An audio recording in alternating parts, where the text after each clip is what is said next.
não é só você jogar futebol, é compaixão, é amor. A arbitragem está na veia, é uma paixão. Como os jogadores não conseguem ficar final de semana sem jogar, eu não consigo sem apitar. É uma parte de mim viver aquilo que o time tá passando. Então, se tá bem, eu tô bem. Se não tá bem, eu tô brava. Eu divido essa paixão com meu pai, com as minhas irmãs, com a minha mãe.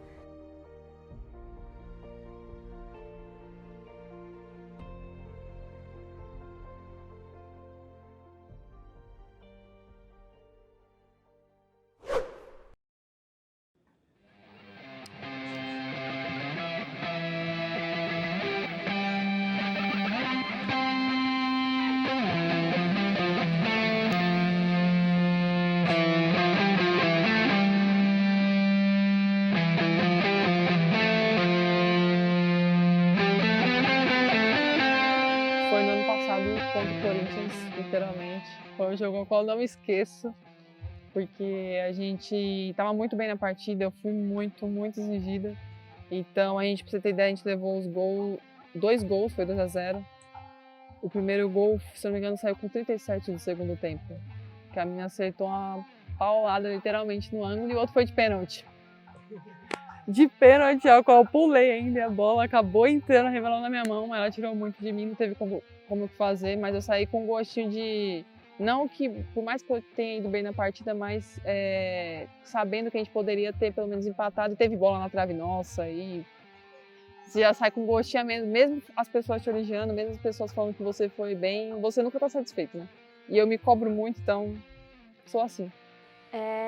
São 3 partidas que são marcantes pra mim. A primeira foi quando eu joguei no Pacaembu, foi a primeira vez que eu joguei num estádio profissional, tanto é que, quando eu joguei, eu pisei assim, eu falei assim, caramba, eu tô no Pacaembu, né? Eu me emocionei pra caramba. E no começo desse ano a gente fez um amistoso contra o São Paulo e contra o Palmeiras. Foi a primeira vez que eu joguei contra 2 times grandes assim, joguei bem.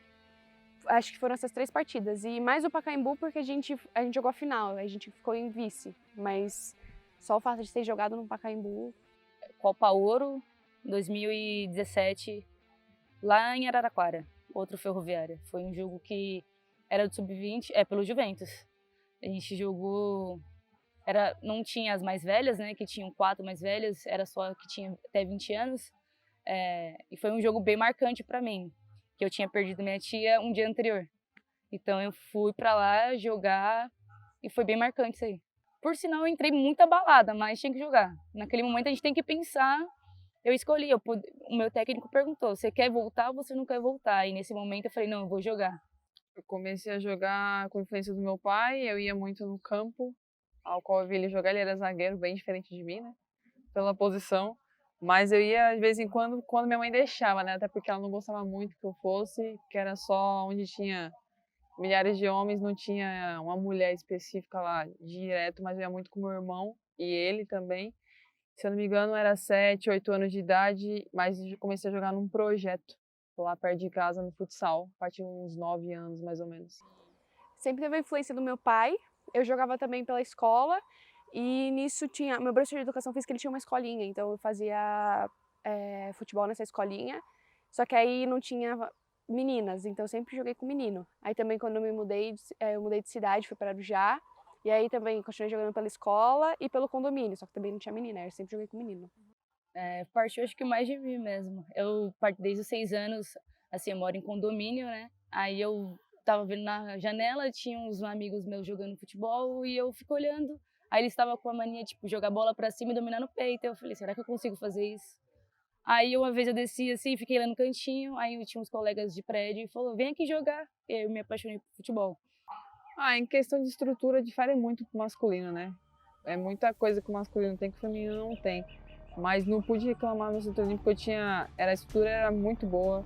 No início eu cheguei lá, eu treinava primeiramente no campo onde é de atletismo, que tinha gramas, né, na verdade, que hoje é o campo de atletismo, mas lá atrás era terrão, não era mais society. Então eu treinava nos 2 campos, de vez em quando o pequeno society lá no fundo também estava muito desgastado, mas não tinha o que fazer. Mas a questão de fisioterapeutas, atendimento médico, psicóloga, lanches, vale transporte, a gente tinha tudo.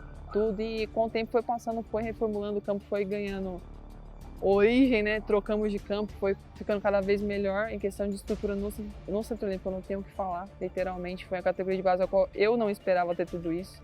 Eu não esperava como atleta, até pelo fato de eu ser nova, saber que teria tudo isso feminino, mas sabendo que também teria que melhorar muito mais ainda, né? Se você for olhar para o masculino, o que o feminino tem hoje nem se compara. Como a gente é mulher, tamanho de chuteira varia muito. Então, tipo assim, tem menina que calça 34, tem menina que calça 40. Então, o futebol, os patrocínios falaram que, os patrocinadores falaram que não dá. Diferente do masculino, que geralmente é tudo o mesmo tamanho, 40 a 41.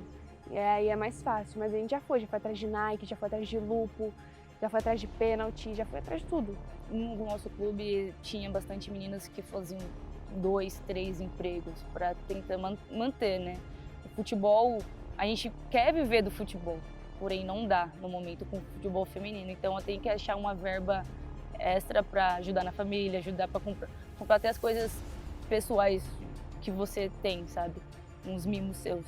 E essa diferença é gigantesca ainda no masculino pro feminino. Se eu falar que eu vivi caso de machismo, eu estaria mentindo para mim mesma, até porque, graças a Deus, eu não passei por isso, mas eu já vi, já presenciei. Não foi uma coisa agradável, até porque você sentia na pele da pessoa. Mas na escola, meu irmão ele ficava meio que assim, por conta de eu ser menina, os amigos dele me chamavam para jogar, ele não gostava muito. Né? Ele, não, vai pra sua sala, não sei o que. E era aula vaga minha. Não, chamada ali pra ir pro gol. Aí, tipo, não, você não vai catar, não. E ele não gostava, não sabia por quê. Se era porque eu ia bem, e ele ia mal, ou se era pelo fato de eu ser menina realmente, ele não gostava de eu estar no meio do masculino. Mas viver exatamente preconceito em si, eu nunca passei, tipo, da pessoa me falar alguma coisa, mas ver, aí não tem como a gente falar que não vê, porque é o que mais a gente vê no feminino. Até com as meninas mais novas que não esperam, né? Que muitas vezes tem menina que desiste por causa disso. Né, do preconceito, da desvalorização que as pessoas atuam. Tem menina que já levam isso já como motivação, mas sempre tem. Teve uma vez que a gente estava treinando, aí tinha uns meninos lá e começaram, não sei o que, gostosa, isso e aquilo.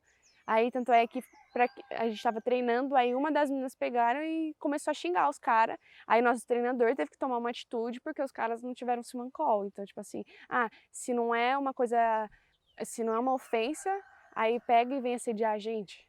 Sempre é um dos dois. Machismo tem direto, a gente tem muito preconceito. Preconceito comigo, assim, diretamente de homem nunca teve. Só teve negócio de machista mesmo. Porém, eu tiro para um lado bom isso às vezes. Eu brinco com a situação, mesmo que seja chato, mas exemplo, eu tô jogando com homens e naquele momento ele fala alguma coisa que tenta me destabilizar, eu continuo provocando ele, mostrando que eu sou capaz daquilo. A gente no Centro Olímpico a gente jogava muito amistoso contra homens. E a gente fala que o futebol entra de salto alto. Eles entravam muito de salto alto contra nós. Era tipo, não vou chegar forte porque vou machucar. Diferente, a gente já metia a tapa na cara para mostrar mesmo que a gente pode fazer. Não é, mesmo que a gente não tenha o mesmo corpo que eles, mas a gente pode ter a mesma força, a mesma qualidade também. No começo eu me espelhava muito vendo as outras goleiras e falava, caraca, eu quero ser que nem ela, mas sabia que eu também tinha potencial para ser, que as outras pessoas também poderiam se espelhar em mim. E conforme a gente vai crescendo, né, a idade vai chegando, a gente vai percebendo que a gente também pode ser um espelho para alguém. E no começo, quando falaram pela primeira vez que me inspiravam, me olhavam como referência, eu ficava até assim, não, mas eu? Não, tipo, a gente encara sempre assim, né? Mas a gente sabe que se o outro pode, por que a gente não pode, né? Isso vai em qualquer área da vida. Futebol, voleibol, enfim, qualquer trabalho que você fosse também pode ser motivo de inspiração. Depende de você, né? Depende de você também saber valorizar e trabalhar para isso e mostrar. E também a gente não pode se contentar com pouco. A gente tem que sempre buscar sempre mais, subir um degrau de cada vez, sem ultrapassar, sem pular, né? Um de cada vez. Primeiro que é um peso gigantesco, né? Só de você ter assim, de alguém falar assim, eu tenho orgulho de você, já é um peso. Porque você fala assim, qualquer coisa que eu fizer, a pessoa pode falar assim, puta, eu tô desapontada. Mas é um peso gigantesco. Eu fico feliz em saber, né, que eu posso estar inspirando outras pessoas. E o recado que eu tenho é, não desiste. Se você tem um sonho e se te faz feliz, acho que você tem que correr atrás, não importa as dificuldades. A gente sabe que a vida é feita de altos e baixos, mas se é seu sonho, eu acho que não tem limite. Hoje, se eu for colocar em pauta assim, eu acho que as meninas me olham como inspiração de superação, por ter passado por diversas lesões. Até que quando alguém se machuca lá no clube, elas me perguntam como que é a volta, como é isso, como é aquilo. E eu me sinto muito gratificada por escutar isso delas. E elas virem até mim falar, ou às vezes até eu falo, vai fazer isso, vou fazer com mais calma. E elas me vejam com mais com uma superação. Claro que eu quero que elas me olhem como dentro de campo, uma pessoa boa, exemplar, que tem qualidade. Mas eu acho isso muito gratificante mesmo.